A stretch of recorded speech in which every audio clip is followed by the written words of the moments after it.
हाय दोस्तों, welcome to back my channel. ये कहानी का भाग 32वां लेकर आई हूँ। तो हम बिना दिए कि स्टोरी स्टार्ट करते हैं। मंत्री जी ने जैसे ही अपनी बात खत्म की, अक्षराज ने हंसते हुए कहा, सपने और शौक वो ही देखने और पाने चाहिए जिसको पूरा कर सके मंत्री जी। और यहाँ तो ना सपने आपके हैं और ना ही शौक पूरा करने की आपके पास अब ताकत है। और जहाँ तक बात रही बेगूसराय की, तो वो हमारे दिमाग में और हम बिहार हमारे खून में है। तो आइंदा बोलने से पहले सोच लीजिएगा कि किसके सामने क्या बोल रहे हैं, वरना बचे कुछ दांत भी जमीन पर मिलेंगे। ये कहते हुए अक्षराज ने अपने हाथ बढ़ाते हुए मंत्री जी के ऊपर पॉकेट पर थपथपाया और डेविड स्माइल करते हुए वहां से चला गया। उसके जाते ही मंत्री जी ने जोर से अपना पैर पटका और अपने दोनों हाथों को मुट्ठी बनाते हुए बोला, अगर अभी बेगूसराय में नहीं होते तो खाल निकाल देते इस अक्षराज ठाकुर की। समझ क्या रखा है हमको। अभी मंत्री की गुस्सा कर ही रहे थे कि उन्हें अपने बॉडीगार्ड में से किसी की आवाज़ आई, हलवा।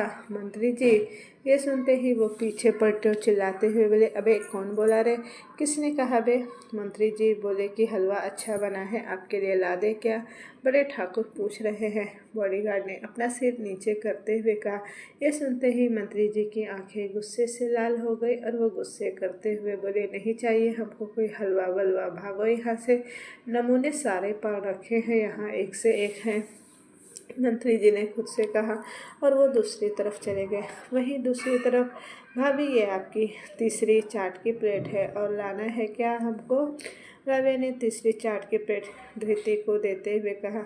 ये सुनते ही कृति ने जल्दी से अपने आसपास नज़र घुमाकर देखा और कहा, अरे जरा धीरे बोलो राव्या, अगर अक्ष ने देख लिया तो ये भी नहीं मिलेगा हमको खाने। इतना कहकर कृति ने राव्या के हाथों से चाट की प्लेट ले ली। हाँ भाभी, भैया डांटेंगे ही आपको अगर ऐसे देख लिया तो, राव्या ने कृति से कहा।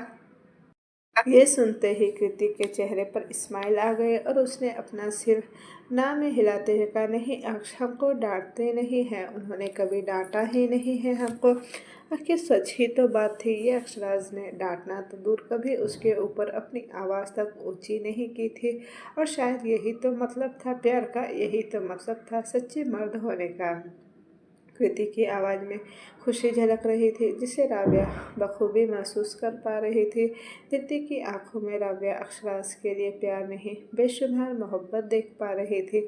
जब अभिनय ने उसे बताया कि वो लड़की कृति थी, तभी राव्या की सारी शिकायत मिट चुकी थी। वो जानती थी कि कृति कैसी है। भले ही उसे आए कुछ ही दिन हुए थे, लेकिन इस बीच कृति ने ही उसके साथ सबसे ज़्यादा टाइम बिताया था और अब वो कृति के बारे में बहुत कुछ जानती थी। वो इतना ज़रूर कह सकती थी कि कृति से प्यार कैसे किसी को नहीं हो सकता। राबिया, तुम्हें पता है प्रेगनेंसी में हमको चाट की क्रेविंग बहुत होती है, हर वक्त कुछ खाने का मन होता रहता है। बस तुम भी ये सब महसूस करोगे जब तुम प्रेग्नेंट होगी तब। कृति ने जैसे ही फ्लो में ये कहा, उसके हाथ अपने आप रुक गए और वो एकटक राग्या को देखने लगी, जिसके चेहरे पर हल्की सी स्माइल थी जो कि शॉकिंग स्माइल से कम नहीं लग रही थी। कृति की आंखों के सामने कल रात की आवाज़ आ गई थी जब वो और अक्षरा रात को अभिनय के रूम के सामने खड़े थे। वो सब याद आते ही कृति ने जल्दी से अपना सिर हिलाया और एक स्माइल करते हुए बोली, तुम भी खाओ ना कुछ। राव्या ने जल्दी से अपनी नज़र फेर ली और अपनी चाट खाने लगी। उसका चेहरा भी लाल हो चुका था और उसकी आंखों के सामने सुबह की यादें घूम रही थी, कैसे अभिनय उसके बाहों में खुद को फील कर रहा था।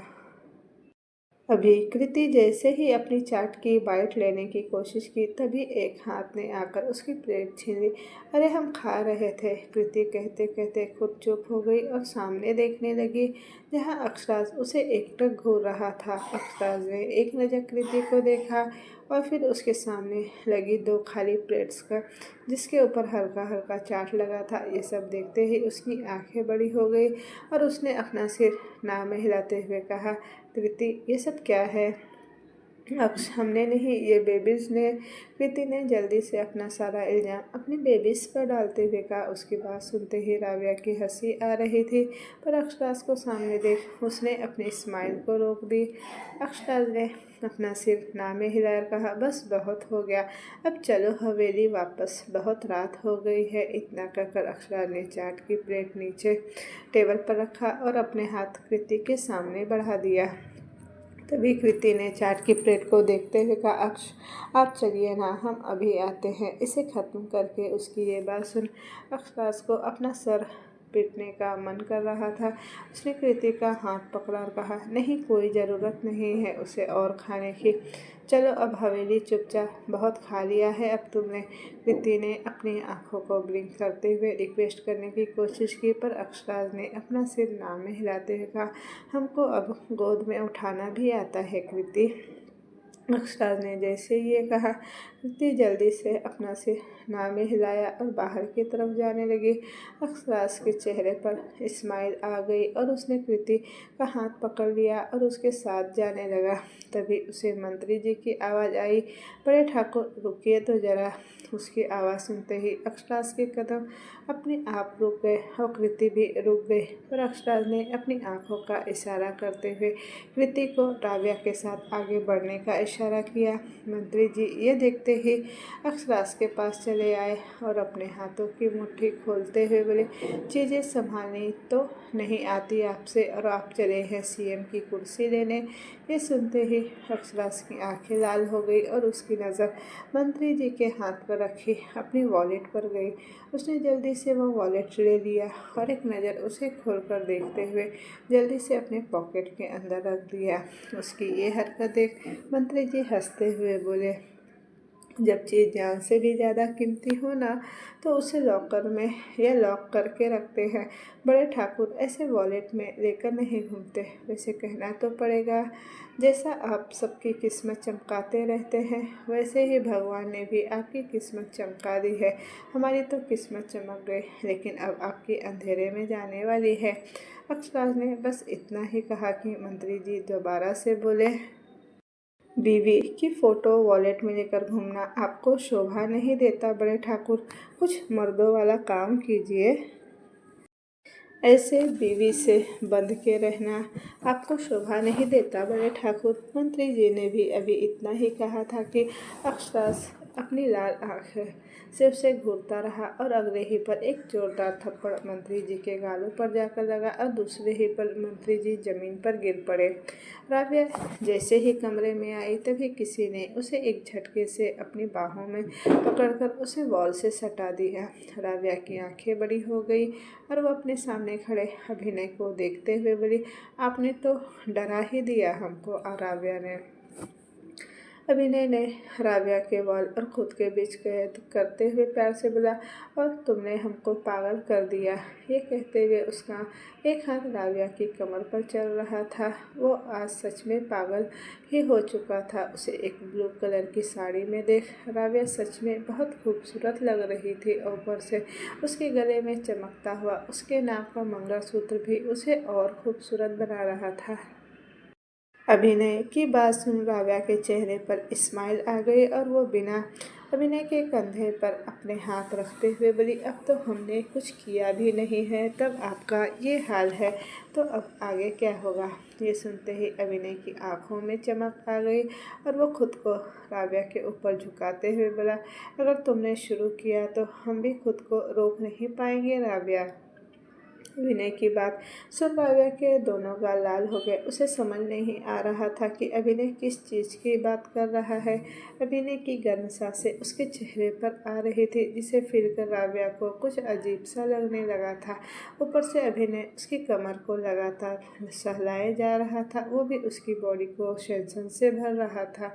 जैसे ही अभिनय ने राव्या की कमर को हल्का सा पेंच किया, उसकी आंखें अचानक से बंद हो गई। अभिनय अच्छे से देख पा रहा था कि उसका हल्का सा टच भी राव्या के ऊपर क्या असर कर रहा था। उसके हाथ अब बिना किसी झिझक के राव्या के बैक पर फिसल रहे थे। तभी अभिनय राव्या के ऊपर और झुकते हुए उसकी गर्दन की तरफ बढ़ गया। अभिनय की गर्म सांसें अपनी गर्दन पर महसूस करते ही राव्या की पूरी बॉडी सिहर गई और उसकी पकड़ अभिनय की बॉडी पर कस गई। अभिनय ने एक नज़र राव्या को देखा और फिर उसकी गर्दन पर फिर किसेस करने लगा। जैसे ही अभिनय ने राव्या की बॉडी को लिक किया, उसकी आंखों में नशा भर गया। वो अपने हाथों को राव्या के कंधे पर ले गया और उसकी साड़ी को पिन से फ्री करके उसके कंधे से नीचे कर दिया। उसने अपने हाथों से साड़ी के पल्लों को अपनी जगह से हटाया। उसके बीच एक पल के लिए भी उसकी बीच किसेस नहीं रुकी थी। वहीं राव्या ने जैसे ही अपनी फ्रंट बॉडी पर ठंडी हवा महसूस की, उसका ध्यान अपनी साड़ी पर गया जो कि अभिनय ने उसे कंधे से हटा दिया था। पर तभी अभिनय ने उसकी नेक पर किस करते हुए वह सब करना भी शुरू कर दिया। प्लीज़, ये कहते हुए उसने एक झटके से अभिनय को खुद से दूर किया।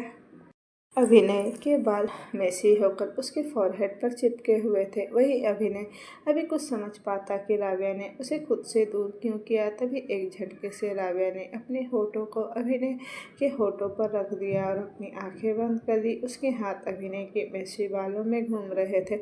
अभिनय ने अपनी आंखें बंद की और राव्या के होठों के साथ खेलने लगा। उसके हाथ अब अपने बालों में महसूस करके उसकी पूरी बॉडी रिलैक्स हो चुकी थी। वो अपने होठों को राव्या के होठों के ऊपर चलता हुआ अंदर तक स्मूच कर रहा था। उसके ऐसा करते ही राव्या के होठ भी खुल चुके थे। अभिनय ने आगे बढ़कर राव्या के माथे पर अपने होठ रख दिए और कहा, I love you so much. बहुत ही ज़्यादा खूबसूरत लग रही थी आज तुम। बस हमको ही पता है कैसे हम पार्टी में खुद को कंट्रोल किए थे। अभिनय की ये बात सुन राव्या ने कहा, तो रुक क्यों गए? आपको खुद को कंट्रोल करने की कोई ज़रूरत नहीं है अभी राव्या ने इतना ही कहा था कि अभिनय ने उसके चिन को पकड़कर उसका चेहरा ऊपर किया और उसकी आंखों में देखते हुए बोला, रूह से मोहब्बत की है राव्या, हमने जिस्म के दीदार के लिए नहीं। बीवी हो हमारी, तुम सिर पर चढ़ाकर रखने की हिम्मत रखते हैं, लेकिन अभी हम आगे नहीं बढ़ सकते। अभिनय ने जैसे ही ये कहा, राव्या की आंखें बड़ी हो गई और उसने जल्दी से अभिनय का हाथ पकड़ लिया और कहा, क्यों क्यों? वो बस इतना ही कह पाई क्योंकि इससे ज़्यादा कुछ भी उसके मुंह से निकल ही नहीं पा रहा था। अभिनय ने एक नज़र राव्या के चेहरे को देखा और उसकी आंखों की गहरी जहाँ हल्की अभी नमी आने लगी थी, उसने राव्या का पल्लू वापस से उसके ऊपर रख दिया और उसका हाथ पकड़कर उसे काउच पर बैठाते हुए उसके सामने खुद घुटनों पर बैठ गया। उसने राव्या का हाथ अपने हाथों में लिया और उसके ऊपर एक छोटी सी किस करते हुए बोला, बहुत कुछ है जो तुम हमारे बारे में अभी नहीं जानती हो राव्या, और हम नहीं चाहते जब तुमको वो सब पता चले तो तुमको रिग्रेट हो अपने डिसीजन पर। ये कहते हुए अभिनय ने फिर से राव्या को देखा जो उसे ही एकटक देखे जा रही थी। हम जैसे दिखते हैं वैसे हम नहीं हैं और शायद बहुत ज़्यादा अलग है। तुमको अंतर भी नहीं पता है अभिनय चौधरी और अभिनय ठाकुर में।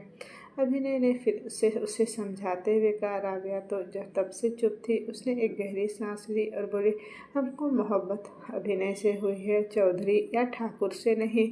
और इतना कहकर वो सोफे से उठी और वॉशरूम की तरफ बढ़ गई। पर उसकी कही गई बात अभिनय की आंखों के सामने रील की तरह चलने लगी। उसका दिल जोरों से धड़कने लगा और राव्या की आंखों में खुद के लिए बेहिसाब मोहब्बत को देख पा रहा था जिसका कोई भी जवाब नहीं था उसके पास। अभिनय ने एक नज़र वॉशरूम की तरफ देखा और खुद से कहा, लगता है अब हमको ही मनाना पड़ेगा अपनी बीवी को। लग जाओ अभिनय बेटा। दूसरी तरफ, अरे कहाँ ले आए हमको, मंत्री जी ने चिल्लाते हुए कहा। और वो कह भी क्या सकते थे, उसका पूरा शरीर रस्सी से बंधा था और वो खुद एक चेयर से लगकर बंधे थे। खोलो हमको, ये अच्छा नहीं कर रहे हो तुम। अक्षराज ठाकुर, हम मंत्री जी हैं, हमको कुछ भी हुआ तो बचोगे नहीं तुम। मंत्री जी अपनी पूरी आवाज़ में चिल्लाते हुए बोले। उसकी ये बात सुन अक्षरा जो सामने लगे सोफे पर अपनी वॉलेट को देख रहा था, उसने अपनी वॉलेट बंद की और खड़े होते हुए मंत्री जी की तरफ बढ़ गया। बचिएगा तो आप नहीं मंत्री जी, उल्टी गिनती शुरू कर दीजिए। वैसे भी एक न एक दिन तो आपको कुर्सी से हटना था तो हम अब वही काम पहले ही कर देते हैं, डायरेक्ट आपको इस दुनिया से हटाकर। अक्षराज ने अपनी शर्ट के स्लीव को ऊपर रोल करते हुए कहा और मंत्री जी की तरफ बढ़ गया। वहीं मंत्री जी ने जैसे ही अक्षराज की बात सुनी, डर उनके चेहरे पर आ गया, क्योंकि अक्षराज ठाकुर जो बोलता है वही करता है और मारने से पहले तो एक बार नहीं सोचता। नहीं नहीं अक्षराज ठाकुर, हमको मत मारो, हमने तो कुछ कहा भी नहीं, प्लीज़ हमको छोड़ दो। ये कहते हुए मंत्री जी पूरा जोर जोर लगा कर हिलने लगे। बात अगर हमारी होती तो एक पल के लिए सोचते भी मंत्री जी, पर आपने गलत इंसान को टारगेट किया।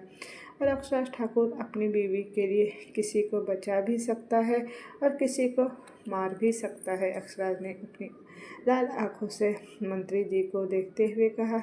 यह सुनते ही मंत्री जी को अपनी बेवकूफ़ी पर गुस्सा आ रहा था, क्योंकि अक्षराज अब बिल्कुल एक सनकी की तरह लग रहा था। हमको माफ़ कर दो ठाकुर साहब, अब से हम कुछ नहीं बोलेंगे, कुछ भी नहीं, पर हमको जाने दो यहाँ से, हमको मरना नहीं है। ये कहते हुए मंत्री जी अक्षराज के सामने झुकने लगे, पर रस्सी से बंधे होने की वजह से वो झुक भी नहीं पा रहे थे। अक्षराज ने मंत्री जी की बात पूरी तरह से इग्नोर करते हुए आगे कहा, और क्या कहा था आपने कि कुछ मर्दों वाला काम कीजिए, ऐसे काम कीजिए, ऐसे बीवी के पल्लू से बंद कर रहना आपको शोभा नहीं देता। ओह, तो अभी करते हैं कुछ मर्दों वाला काम।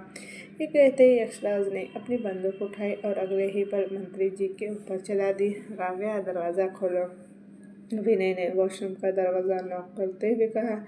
जैसे राव्या उसे घूर कर गई थी, वो कितनी नाराज़ थी ये साफ पता चल रहा था। विनय के नॉक करने के बाद भी राव्या ने कुछ नहीं कहा, बस शावर चलने की आवाज़ आ रही थी। राव्या, राव्या, हमारी बात तो सुनो, ऐसे नाराज़ रहोगी क्या? विनय ने फिर से नॉक करते हुए कहा। फिर से कोई आवाज़ नहीं आई, पर अब शावर बंद हो चुका था। अभिनय दोबारा नॉक करने ही वाला था, तभी वॉशरूम का गेट खुलता है और राव्या कमरे के अंदर आती है। दरवाज़ा खुल देख जैसे ही अभिनय को राहत मिली, वैसे ही राव्या बस एक टॉवेल में देखा तो उसकी सांसें ही रुक गई। उसका मुंह खुला का खुला ही रह गया था और अब बस उसकी नज़र राव्या के ऊपर थी। वहीं राव्या पूरी तरह से अभिनय को इग्नोर करते हुए बेड की तरफ बढ़ने लगी। शावर का पानी अभी भी उसके बालों से टपक रहा था और उसके तौलिए के अंदर जा रहा था। अभिनय की नज़रें पूरी तरह से राव्या के ऊपर ही बनी थी, यहाँ तक कि उसने एक पल के लिए अपनी पलकें भी नहीं झपकाई थी। राव्या भी यह सब बखूबी महसूस कर रही थी। उसका भी दिल जोरों से धड़क रहा था, पर उसे अभी अभिनय को सबक सिखाना था। वो इधर न जाने क्या क्या कर रही थी उसके लिए, और वो एक कॉलेज की वजह से उसके करीब नहीं आना चाहता था। राव्या ड्रेसिंग टेबल की तरफ बढ़ गए और वहाँ पर रखा अपना मॉइस्चराइज़र उठाते हुए काउच की तरफ बढ़ गए। उसने अपना एक पैर टेबल के ऊपर रखा और फिर मॉइस्चराइज़र को अपने हाथ में लेते हुए अपने पैरों पर अप्लाई करने लगी।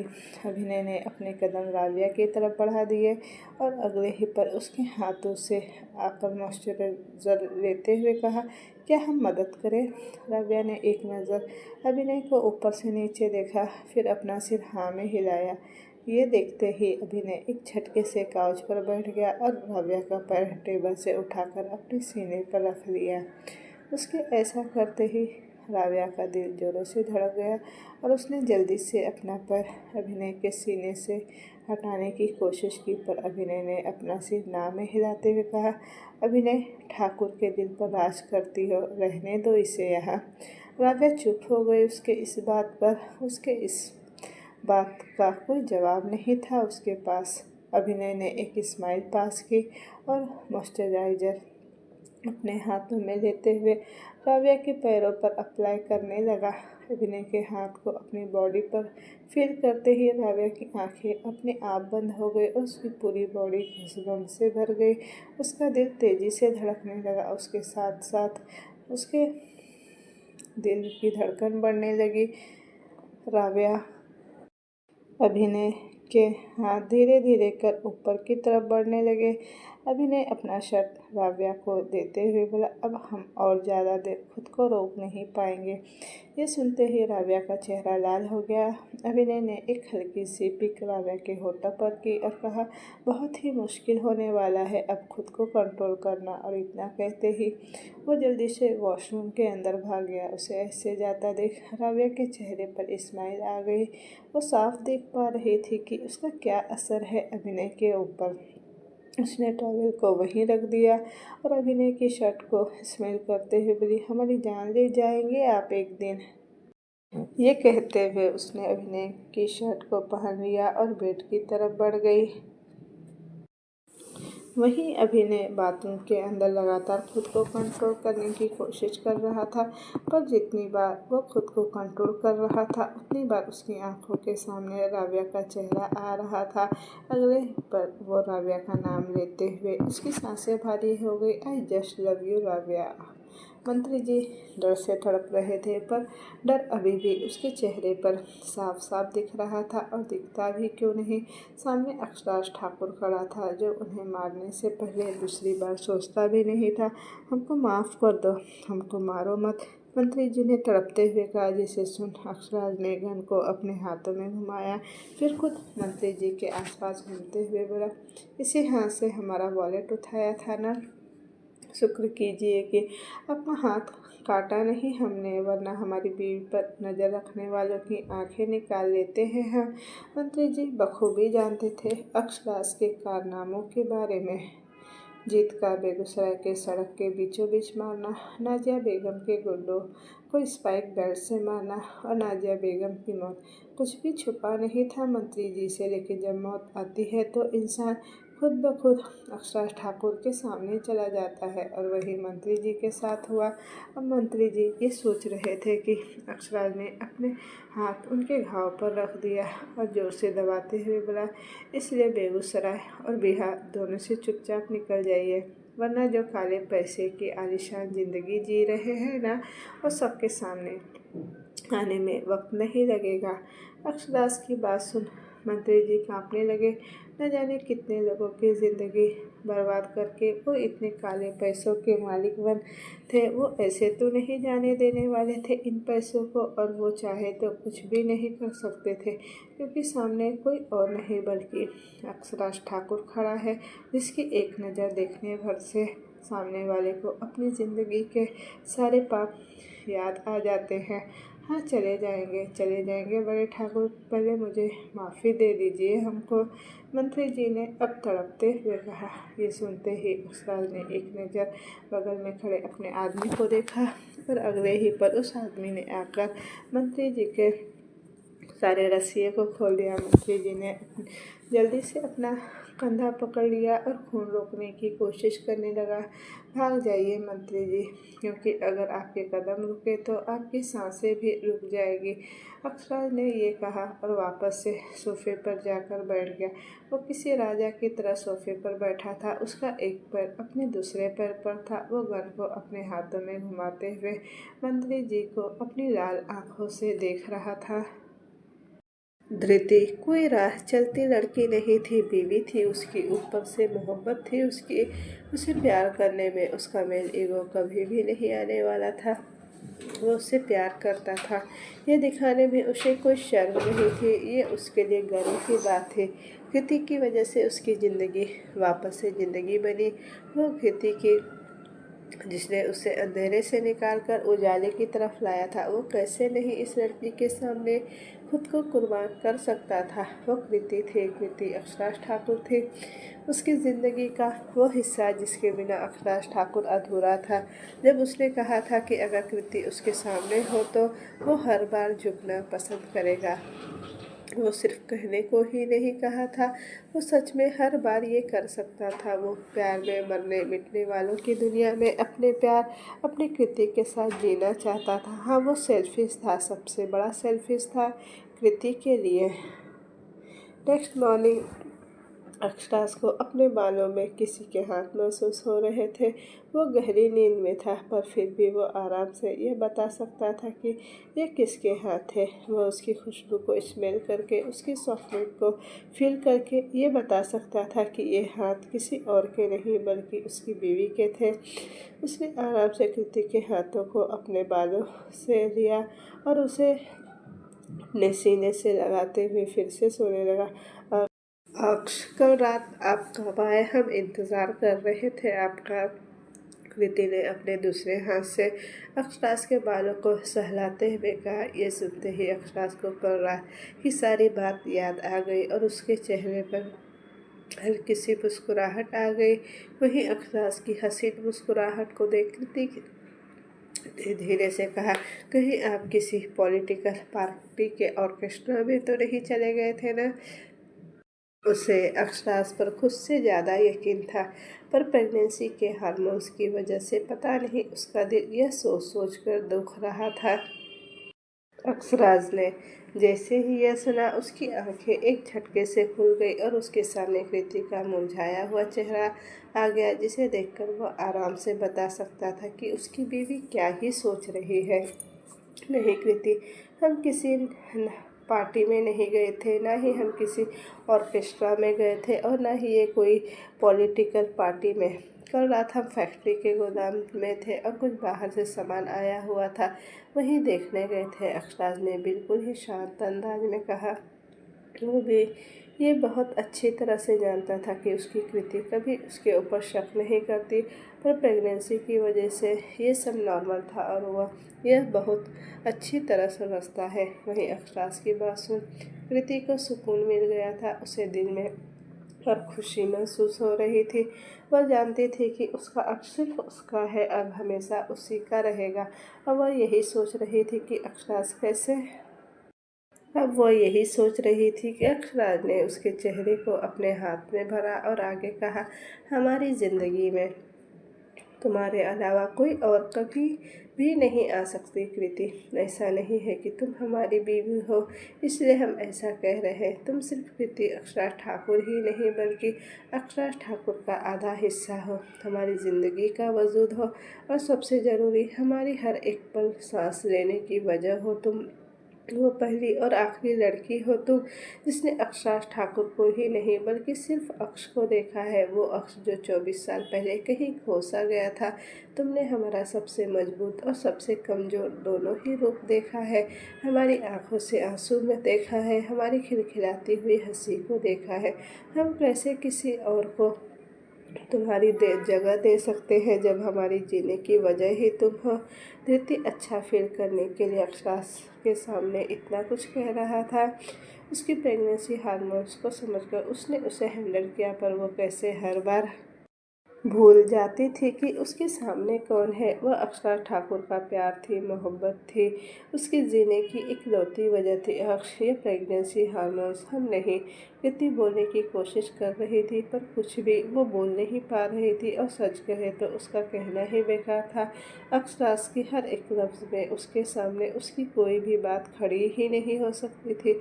उसने खुद पर गुस्सा आ रहा था कि वो कैसे अक्षराज को ऐसे बोल सकती। फिर पर तभी अक्षराज ने उसकी कमर को अपनी बाहों के अंदर लपेट लिया और उसे बिल्कुल अपने पास लाते हुए बोला, आंखों में आंसू नहीं पसंद तुम्हारे, हमको पता है ना।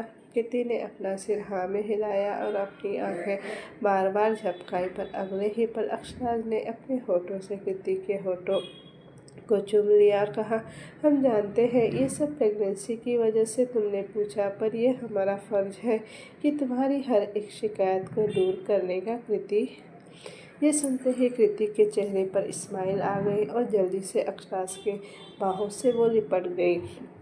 यक्षराज ने भी उसे अपनी बाहों में कसकर भर लिया और उसके चॉकलेट फ्रेगनेंस को स्मेल करने लगा, जो कि उसकी फेवरेट फ्रेगनेंस थी। 1 महीना होने को आया है, हम कहते हैं कि तुम एक बार बहू रिया का चेकअप करा ला। मालती जी ने अक्षराज की तरफ देखते हुए कहा, हाँ दादी, कल का अपॉइंटमेंट है। अक्षराज भी सोच रहा था और परसों रात ही उसने बात भी कर लिया था डॉक्टर कृति से। अभी सब नाश्ता कर ही रहे थे कि बलराज ठाकुर चिराग की तरफ देखते हुए बोले, तो क्या सोचा है तुमने? अक्षरात के साथ रहकर काम सीखोगे या फिर अपना कुछ करोगे? अभी चिराग कहीं जाने तो वाला नहीं था और ये बात सब जान चुके थे। बलराज ठाकुर बोलना तो बहुत कुछ चाहते थे, पर वो फिर से एक बार चिराग पर गुस्सा करने के मूड में बिल्कुल नहीं थे। न जाने कितने साल बाद ठाकुर हवेली में इतनी खुशियाँ एक साथ आई थी और अब वो इस पर कुछ क्लेश नहीं करना चाहते थे। चिराग ने एक नज़र अक्षराज को देखा और फिर कहा, हम भैया की जगह नहीं लेना चाहते, हम फार्म का सारा काम देख लेंगे।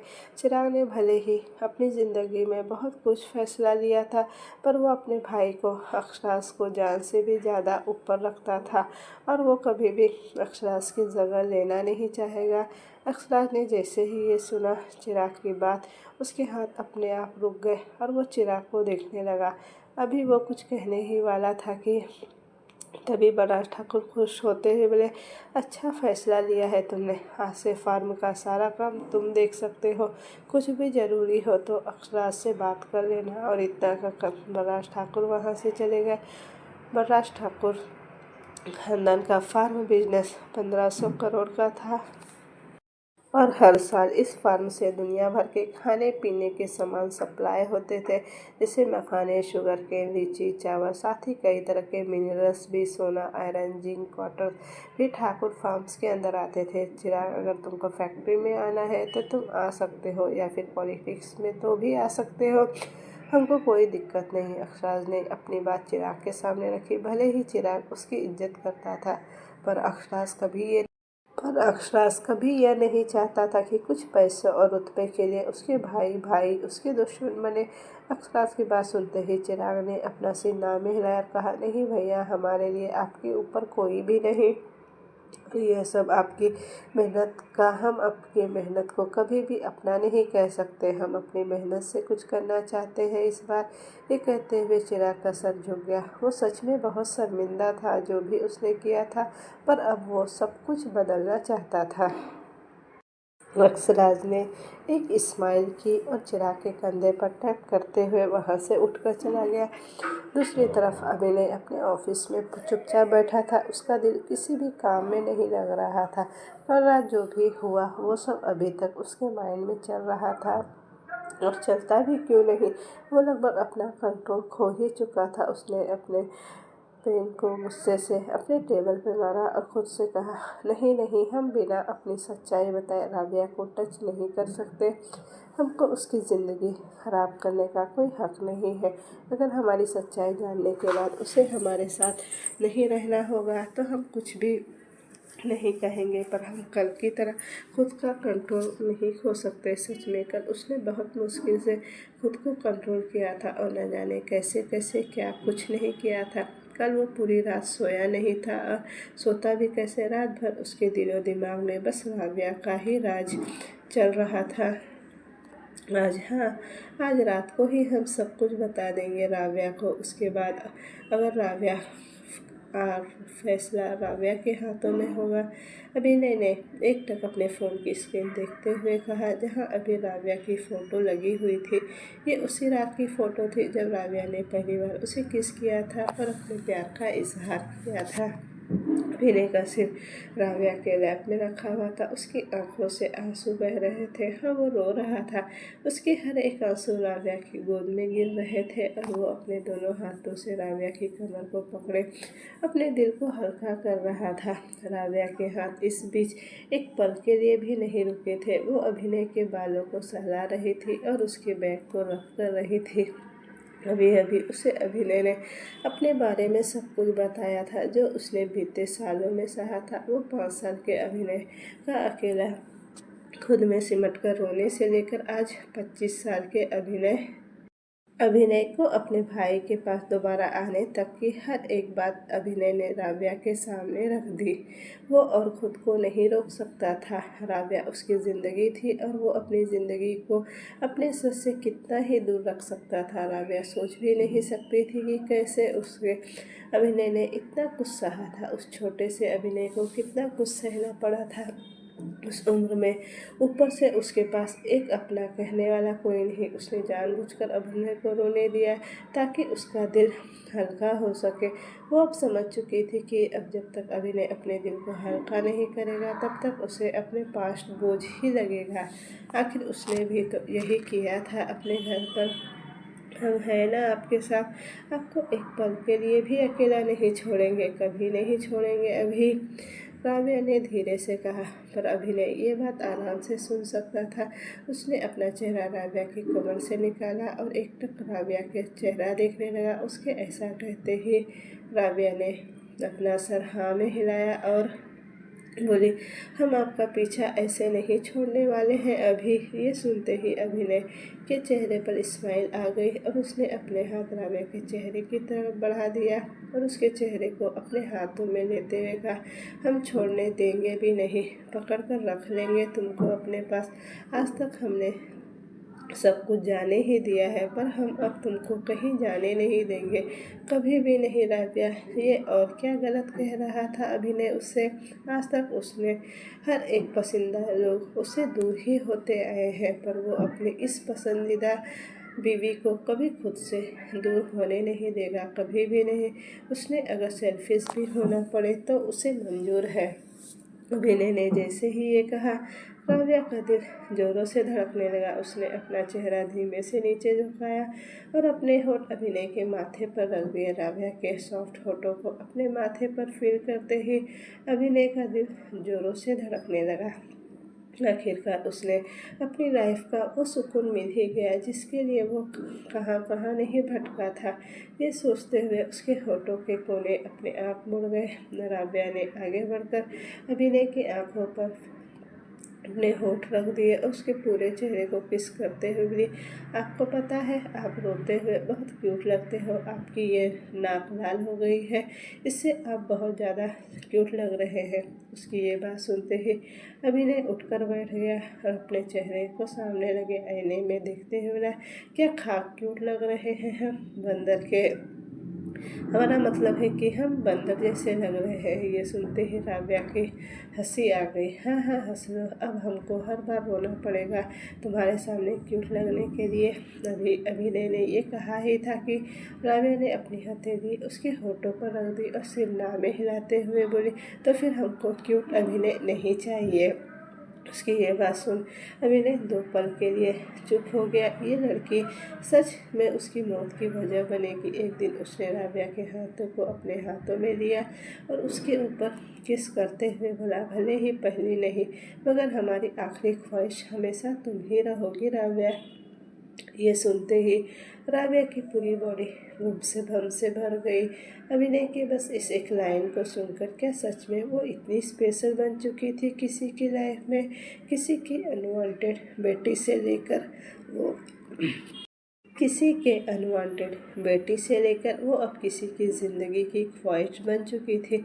अभिनय की नज़र राबिया के होठों पर थी और वो उसे एकटक देखे जा रहा था। उसने अपने थंब से राबिया के होठों को धीरे से सहलाया और कहा, बबल गम। उसके ऐसा कहते ही राबिया का चेहरा लाल हो गया और उसने धीरे से अपना सर हाँ में हिला दिया। हम पहले ही बता देते हैं, बाद में हमको कहना मत, क्योंकि bubble gum is my favourite. और इतना कहते ही अभिनय ने अपने होठ राबिया के होठों पर रख दिए और उसके होठों को लगभग किस करने लगा। राबिया को बिल्कुल भी संभलने का मौका नहीं मिला और वो अगले ही पर अभिनय की बाहों में पूरी तरह से समा गई। अभिनय उसे ऐसे किस कर रहा था मानो उसकी पूरी ज़िंदगी बस एक किस पर टिकी थी, और शायद यही सच भी था। उसे पता नहीं था कि बबल गम का टेस्ट उसका इतना फेवरेट टेस्ट भी हो सकता है। अगले दिन वो दोनों बेबीज ही बहुत अच्छे और हेल्दी है। लगता है आपके हर एक हुक्म का पालन हो रहा है बड़े ठाकुर, डॉक्टर ने कृति से कहा। ये सुनते ही कृति का चेहरा लाल हो गया और उसने धीरे से अपना सिर हाँ में हिलाया। सच ही तो था, अक्षराज ने क्या नहीं किया था उसे खुश रखने के लिए। चलिए हम आज आपका पहला अल्ट्रासाउंड करते हैं जिससे आप अपने बेबीज़ की हार्ट बीट को सुन सकते हैं। डॉक्टर ने जैसे ही कहा कृति की आंखें चमक गई। उसे यकीन नहीं हो रहा था कि वो अपने बेबीज़ की हार्ट बीट सुनने जा रही है। उसने एक नज़र दरवाजे की तरफ देखा और कहा, डॉक्टर। वो कुछ कहने ही वाली थी कि डॉक्टर ने उसे समझते हुए कहा, हाँ हाँ, हम अभी बड़े ठाकुर को आने के बाद ही आपका अल्ट्रासाउंड शुरू करेंगे। ये सुनते ही कृति का चेहरा खिल गया। अक्षर आया तो पर अभी कुछ देर पहले ही एक कॉल आई, जिसे देख उसके चेहरे का रंग बदल गया और वो बाहर जाकर बात करने लगा। अभी डॉक्टर और कृति की बातें चल ही रही थी कि अक्षराज वापस अंदर आया और कृति के पास गया। बड़े ठाकुर, हम आज बेबीज का अल्ट्रासाउंड करने वाले हैं, तो आप प्लीज़ अंदर की तरफ आ जाइए। उनके साथ अल्ट्रासाउंड का नाम सुनते ही अक्षरा धृति को देखने लगा, जो पहले से ही अपना सिर हाँ में हिला रही थी। डॉक्टर अंदर वाले कमरे में जा चुकी थी और अक्षराज भी कृति को लेकर अंदर आ चुका था। डॉक्टर ने कृति को बेड पर आराम से सोने को कहा और फिर उसके पेट पर जेल लगाते हुए बोली, आप लोग स्क्रीन पर देख सकते हैं, अभी बेबीज़ पूरी तरह से डेवलप तो नहीं हुए हैं, पर आप उन्हें महसूस अच्छे से कर सकते हैं। ये सुनते ही कृति ने अपनी पकड़ अक्षराज के हाथों पर मजबूत कर दी और स्क्रीन की तरफ देखने लगी। वहीं अक्षराज ने कृति के हाथों को अपने हाथों में लेकर सहलाया और फिर स्क्रीन की तरफ देखने लगा। ये देखिए, ये रहे दोनों।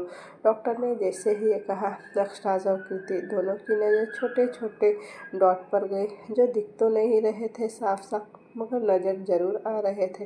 डॉक्टर ने एक हैंडसेट कृति की तरफ बढ़ाया और दूसरा अक्षराज की तरफ बढ़ाते हुए बोले, इसे पहन लीजिए, इससे आपको बेबीज़ की हार्ट बीट सुनाई देगी। फिर अक्षराज ने आगे बढ़कर कृति को पहले हैंडसेट पहनाया और फिर खुद भी पहन लिया। उसके पहनते ही एक अजीब सी साउंड आई और अगले ही पल उसका दिल भी जोरों से धड़कने लगा। और ये धड़कता भी क्यों नहीं, वो अपने बच्चों की हार्ट बीट पहली बार सुन रहा था और शायद इससे पर वो समझ गया था कि इससे ज़्यादा ब्यूटीफुल म्यूज़िक उसने पहले कभी सुना ही नहीं था। वहीं कृति भी चुपचाप बस अपने बच्चों की हार्ट बीट सुन रही थी। वो एक पल के लिए इतनी खो चुकी थी कि उसे ये याद ही नहीं रहा कि वो हॉस्पिटल में है। धक धक धक धक धक धक। तो दोस्तों, ये कहानी अब यहीं तक रहने देती हूँ। इसका नेक्स्ट पार्ट जल्दी लेकर आऊँगी, तो मुझे कमेंट में बताइएगा कि आपको स्टोरी कैसी लग रही है। अगर आपको स्टोरी अच्छी लग रही है और आपको इसी तरह की स्टोरी चाहिए तो मेरे चैनल को लाइक शेयर सब्सक्राइब ज़रूर कीजिएगा। Thank you for watching. Bye bye.